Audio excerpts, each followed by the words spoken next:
Hey, what's up? Another farm, another deal po tayo ngayon. Pupunta tayo sa property dito sa bayan ng Lopez. Okay, here tayo sa town proper ng bayan ng Lopez.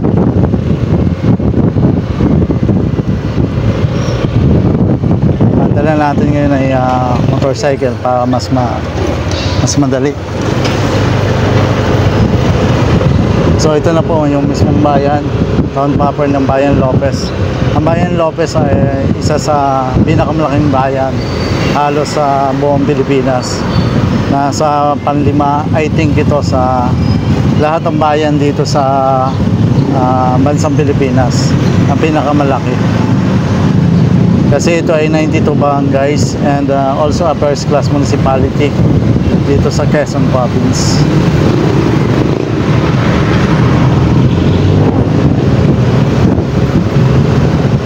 It is also a university belt dito sa Quezon Province, kaya halos na lahat ng mga university meron dito. May mga hospitals din dito, Jollibee, may malls na din dito. Kaya doon sa mga client natin gustong mag-invest ng mga properties, ito na po yung bayan ng Lopez. So yung property natin pupuntahan ay almost 15 minutes simula dito sa mismong town proper.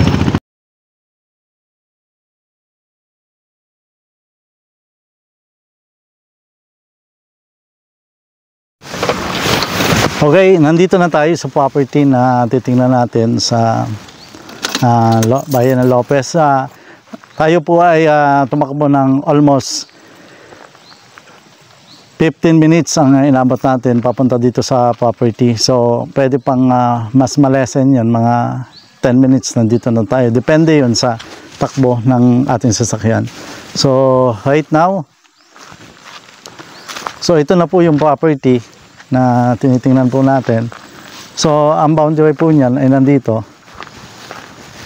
Pa ganun po siya. So ito pong kalsada is included dun sa property. Yan, papaganyan na po siya. So ito pong property ito ay 1.2 hectares.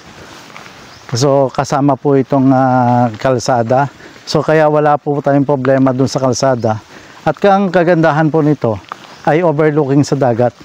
So makikita natin dun yung dagat. Yan. Pakisum mo. So yan po yung dagat. Halos kalapit lamang siya ng property. So ito pong nasa kanan natin, ito po yung halos ay kalawakan ng lote. Yan. So napakagandang property po nito dahil unang-una ay hindi naman kalayuan sa bayan ng Lopez sa town proper. So yan po yung view. Tingnan ulit natin for the second time. Yan. So andyan po yung dagat. So sa baba nito kasi nandun na yung mga palaisdaan. Ayun o, palaisdaan yung kabilang yun. So ito ay dagat na. Kaya ito ay napakagandang investment itong property ito. At tungkol naman po doon sa mga kapitbahay, dito naman sa babang yun, may kapitbahay po doon, may bahay. Yan. May mga bahayan na po yan, yung gilid na yan ng palaisdaan, mga bahay na po yan. Dito sa part na ito, wala pa siyang bahay. Okay. Hali po kayo. Puntahan po natin. So ang tanim nito dito sa baba po saging siya. At ito po ay cacao farm po ito. Makikita natin dito sa loob. May mga puno na din po ng mahogany diyan sa loob ng lote. So ulitin po natin, ito pong dinadaanan natin ay parte po ng property. So yung bababa po dyan hindi nakasama. Ito pong kanan natin ay yung lupang ipinagbibili. Kasama na po ito.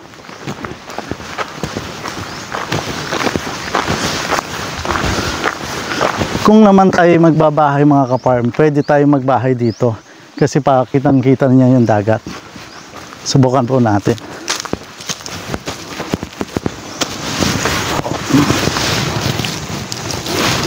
Maya. So andito tayo sa property yan. Makikita niyo yung napakagandang view. Yan na po yung dagat. Yan. So itong inaapakan natin ngayon, ito yung lote. So kaya pag-ising ninyo ng umaga po, dagat na makikita ninyo. Napakagandang ambience nito. Lalo na madami kayong makikita na likas na yaman dito.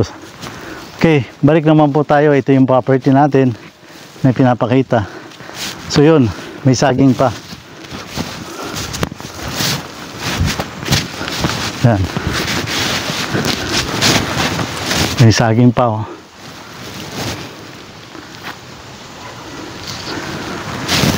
Okay, baba na tayo. So dito naman yung loob ng property. Papasukin na po natin. Yan. Ito po, may papaya. Yan.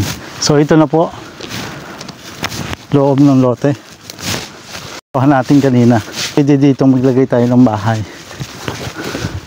Kasi dito sa side nito, ito yung maganda, overlooking. At the same time, makikita mo, ito yung sinasabi kong kakawan. Ito pong property ay almost, sabi nung may-ari ay 300 kapuno daw po ito ng kakao. So may ilagay na din natin sa na siya ay kakao farm kasi nasa 300 kapuno. So naman yun, nandyan po may mahogany.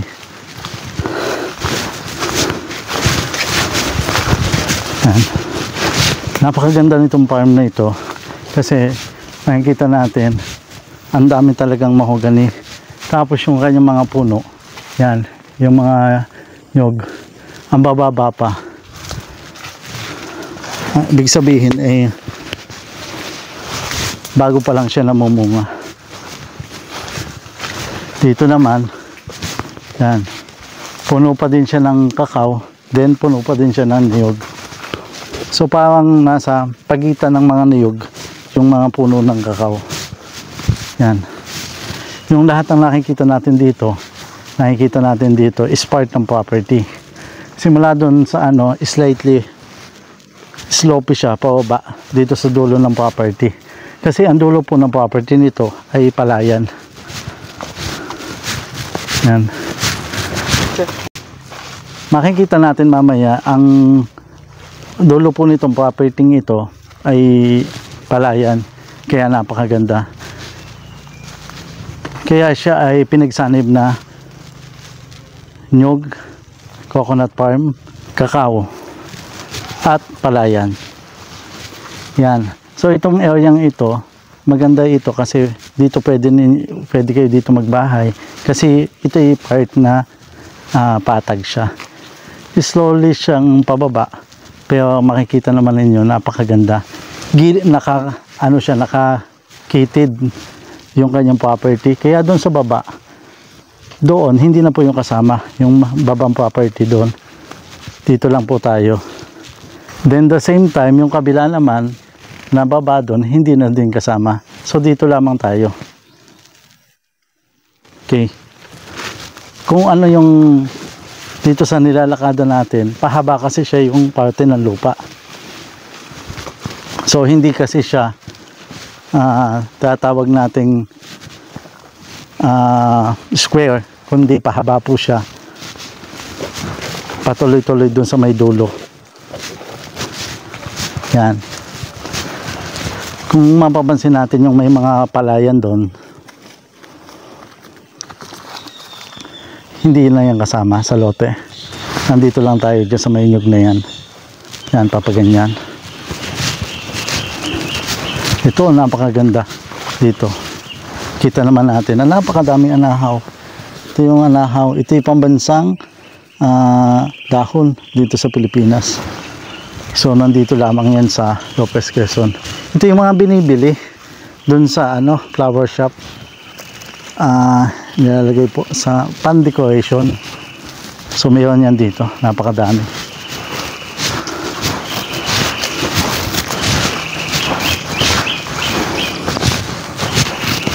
Yan. Ito po. Ulitin ko, ito po yung nasa 400 daw kapuno itong niyog na nandito. Yun po yung sabi sa amin ng owner ng property kanina, kasi pinuntahan na namin ito before namin binidyohan para at least alam na natin kung ano ang content nito. Ito naman yung langka, isa sa fruit bearing trees dito. Yan langka, ang daming mga bunga niya nagkakaunda, bagsak na lang dahil sa sobrang hinog. Okay, so ang daming mga langka niyan. Base po doon sa bilang ko kanina, more or less may 5 kapuno na langka. Pero hindi pa natin nakita yung iba, baka madadagdagan pa.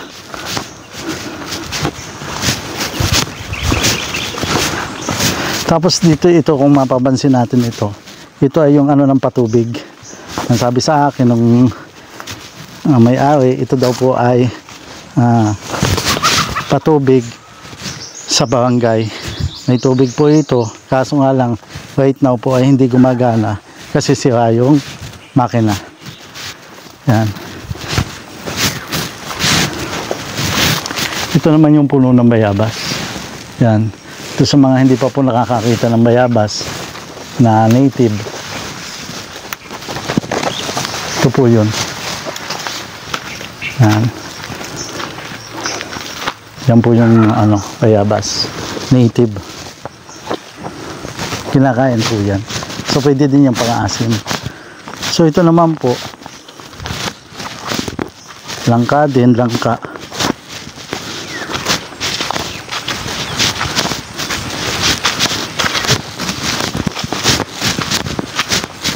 Yan.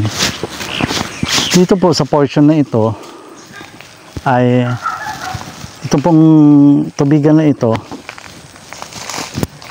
itong way na ito papunta dun ay kasama po sa property at saka yung kabila.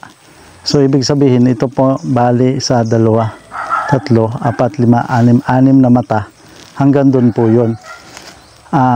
May parte po dun pili, mayroon po ditong pili. Ngayon po yung pili. Doon sa may puno ng ng niyog ay may pili po doon. Doon sa may puno ng niyog na yun. Hanggang doon lang po yung lote. Tapos ito, hindi pa lang po tinataniman ngayon kasi nag-aantay pa ng tubig. Dito kasi po sa amin sa Quezon, yung tubig ulan po yung ginagamit. Pero mayroon naman po tayong patubig sana, kaso lang sira yung makina. So ito na po yung property. Nandito po sa gilid. May mohon po doon sa gilid na yon. Nabidyohan na po natin kanina. Isasama natin doon sa So ito na yung property na ating ibinebenta. Sa mga client natin na gustong mag-avail nitong property, kindly call po sa aming WhatsApp, Viber, at huwag ninyong kakalimutan mag-subscribe sa aming channel para laging updated kayo sa lahat ng mga property na ibinablog po namin. Ulitin ko po, ito pong property ito ay matatagpuan sa Lopez, Quezon, 1.2 hectares, mother title, titulado po, updated ang tax deck, tabing kalsada, and 15 minutes away from town proper. Simula Manila, mga 6 hours po, nandito na po kayo. Kaya po kayo ay inaanyayahan kong bumisita dito sa amin, sa bayan ng Lopez. Thank you so much at hopefully makasama namin kayo pagpunta dito. Have a nice day.